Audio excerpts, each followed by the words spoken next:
Pemuda ini mendapati hal yang sangat menakutkan selama operasi. Dia melihat ahli anestesi menyuntikkan obat bius dengan matanya sendiri. Tubuhnya mulai melemah dan mulai mengantuk, tapi kesadarannya terjaga. Bahkan dengan mata tertutup, suara di ruangan masih jelas terdengar. Balutan obat pembersih di dadanya juga terasa. Dia berteriak dalam hatinya untuk menghentikan operasi. Tidak peduli seberapa aktif pikirannya, tapi tubuhnya kaku dan tidak mampu bergerak. Para dokter bedah akan mulai melakukan operasi.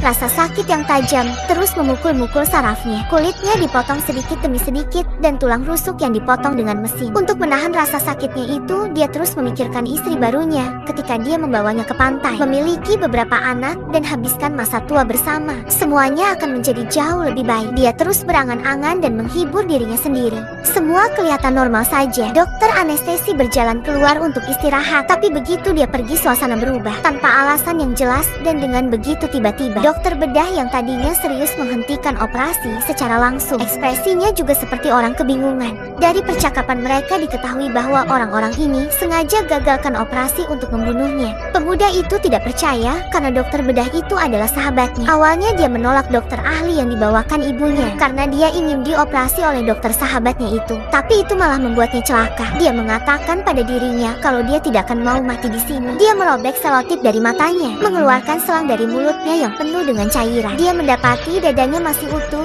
dan spontan menoleh ke belakang. Tubuhnya ternyata masih terbaring di meja operasi. Hanya jiwanya yang terbangun dan tampaknya melakukan perjalanan melalui ruang dan waktu. Dia ingat bahwa temannya adalah dokter ahli terbaik, sehingga dia begitu percaya kesembuhannya kepada sahabatnya itu. Bagaimana dia bisa menyelamatkan dirinya sendiri sekarang? Pemuda itu menjalani operasi transplantasi jantung, dan yang menakutkan adalah dia sadar sepanjang waktu. Rasa kulit yang terpotong dan tulang rusuk dengan gergaji mesin terasa lebih jelas dari sebelumnya. Dia berteriak putus asa untuk menghentikan operasi, tapi tidak ada yang bisa mendengar jeritannya. Sebaliknya, dia mengetahui konspirasi para dokter itu. Dokter mencoba membunuhnya selama operasi. Jiwanya berkeliaran di antara hidup dan mati. Melihat betapa naifnya dia terlalu percaya pada seseorang. Mereka adalah teman terbaik. Lalu kenapa sahabatnya begitu tega melakukannya? Di saat itu juga dia melihat istri barunya di antara mereka. Masih dalam keadaan kebingungan, dia melihat istrinya masuk ke ruang operasi dengan mudah. Dan yang lebih aneh, sang istri akrab dengan setiap dokter dalam operasi ini. Dokter Ledo masih memiliki hati nurani yang tersisa. Melihat sahabatnya di meja operasi, dia tidak mampu melakukan pembunuhan itu. Sang istri melihatnya goyah. Istri terus memujuknya agar melakukan sesuai rencana awal. Ternyata istrinya dulu juga seorang dokter di rumah sakit ini. Barulah pemuda itu sadar kalau istrinya lah biang semua ini. Dia mendengar ternyata mereka sedang butuh banyak uang karena kegagalan operasi sebelum-sebelumnya. Karena itu, istri sengaja menikahinya agar mendapatkan asuransi dan warisan. Dia terus membujuk dokter Ledo agar tidak berhenti. Dia adalah pewaris perkebunan. Beberapa ratus juta aset sudah cukup untuk biaya hidup mereka. Dia bilang transplantasi jantung memang sangat berisiko. Kegagalan operasi itu normal. Ini adalah kesempatan unik. Akhirnya dokter diyakinkan olehnya. Obat pemberhenti jantung disuntikan. Pemuda itu merasakan sakit yang terlalu sampai tubuhnya mengeluarkan air mata. Sang istri pergi dengan puas. Ahli anestesi akhirnya datang dan pemuda itu tahu dia tidak tahu apa-apa tentang konspirasi. Pemuda itu berteriak putus asa, berharap dokter anestesi bisa melihat air matanya. Tapi ternyata semua sia-sia. Dokter anestesi tidak membatalkan dan operasi itu terus dilanjutkan.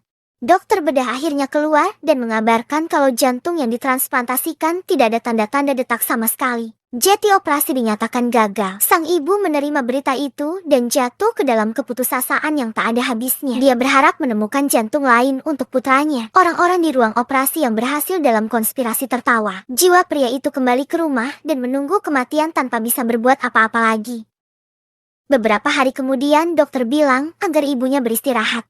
Dan ketika teman lama ibu datang, mereka menemukan ibunya telah pingsan karena kurang istirahat dan tidak makan beberapa hari. Ibunya dibawa ke ruang operasi untuk menukar jantung seorang ibu dengan anaknya. Ternyata ibunya sudah mengetahui semuanya. Dia tidak bisa mempercayai teman putranya yang telah mengalami banyak kecelakaan medis dan menantu perempuan yang terlalu sempurna di depannya. Tapi dia tidak bisa menjelaskannya kepada putranya karena anaknya yang keras kepala. Hingga ia menemukan sebuah surat di dalam tas menantunya, mengetahui bahwa dia dulu bekerja di rumah sakit ini. Sang ibu memiliki keraguan, jadi dia segera menghubungi seorang teman lama yang juga seorang dokter. Kemudian dia minum obat agar dia bisa mendonorkan jantungnya sendiri untuk memberi kehidupan kepada putranya. Operasi itu ditangani oleh teman lama ibu. Elektrokardiogram berdetak lagi. Sedangkan geng dokter dari istrinya juga ditangkap polisi. Pemuda itu heran, kenapa ibunya melakukannya. Dia merasa apa gunanya dia hidup kalau sahabat dan istrinya telah mengkhianatinya. Ibunya membawanya kembali ke masa kecilnya. Untuk melindunginya sebagai seorang anak, sang ibu membunuh ayah yang mabuk dengan tangannya sendiri. Satu-satunya harapannya adalah putranya hidup dengan baik.